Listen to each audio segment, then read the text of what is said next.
Бүгін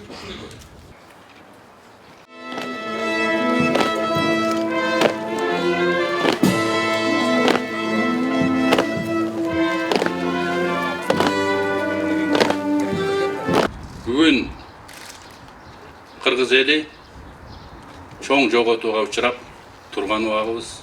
Адамдын өзүнүн көп менен аздын, көп жашаган менен аз жашаганын ортосундагы айырмасы бул ошол канча жашаса артында калган жакындарына, досторуна, коллегаларына жана башка пейилдеш болгон адамдарына калтырган изи. Нурлан Кадыкеевичтин изи бул кыргыздын жигитине татыктуу өмүр жолу, кыргыздын жигитине татыктуу эмгек жолу болду деп эсептейбиз.